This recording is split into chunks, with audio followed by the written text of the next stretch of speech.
vaccine কাৰ্ডো আছে চাওক vaccine card আছে লগতে ভ্যাকসিন দুটা দিয়া আছে একদম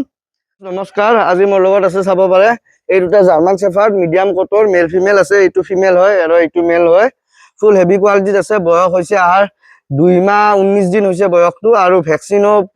দুটা ভ্যাকসিন দিয়া আছে ডিএইচপিপি এটা আৰু ৰেবিছৰ এটা ভ্যাকসিন দিয়া আছে আৰু চাব পাৰে কি মানে হেভি কোৱালিটিত আছে দুটা একেলগে মানে দাঙিয়ে ৰাখিব নোৱাৰি ইমান হেভি কোৱালিটিত আছে সো মই আপোনাক এটা এটাকে দেখাই আছো এইটো হৈছে ফিমেল আৰু এইটো হৈছে মেল চাব পাৰে এইটো হৈছে মেলটো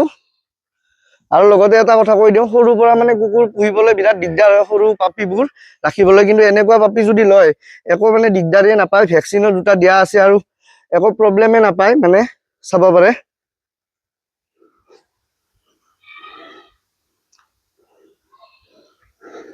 চাব পাৰে এইটো হৈছে ফিমেল দুটাই সেম কোৱালিটি সেম লিটাৰৰে পোৱালি হয় বহুত হেভি কোৱালিটি চাব পাৰে মিডিয়াম কোটত হয় আৰু লগতে মই দেখাই আছো ভ্যাকসিন কাৰ্ডো আছে চাওক ভ্যাকসিন কাৰ্ড আছে লগতে ভ্যাকসিন দুটা দিয়া আছে একদম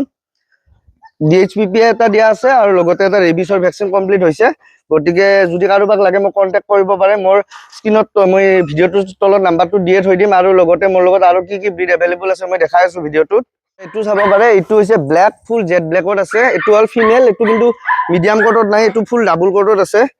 এটোৰ বয়স 2 মান্থ হৈছে এটো ভ্যাকসিন দিয়া নাই বাৰু কিন্তু যাইনি আমি ফাৰ্স্ট ভ্যাকসিনটো দি দিম আৰু 2 টাইম ডিওয়াৰ্মিং কৰবা গৈছে এটো চাব পাৰে jet black GSD female double কোটত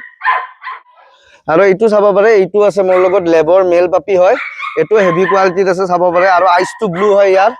আইস টু ব্লু মানে বহুত ৰেয়াৰ হয় এটো চাওক আইস টু ব্লু আইস হয় এটো চাব পাৰে মেল পাপি হেভি কোৱালিটি আছে বডি ওয়েট 5 to 6 কেজি হ'ব 2 মান্থ এজ হৈছে ইয়াক ভ্যাকসিন কৰৱা নাই বাৰু ইয়াকো মানে ডিওয়াৰ্মিং কৰৱা গৈছে 2 টাইম যাইনি আমি ফাৰ্স্ট ভ্যাকসিনটো কৰাই দিম এই চাব পাৰে এই হল জাৰ্মান স্পিটছৰ পোৱালি মেল ফিমেল বড अवेलेबल আছে ধুনিয়া ফ্লাফি পাপি হয় আৰু ফুল হোৱাইটৰ আছে অলপ বাৰু লেটেৰা হৈ আছে কাৰণে কালাৰটো এনেকুৱা দেখা হৈ আছে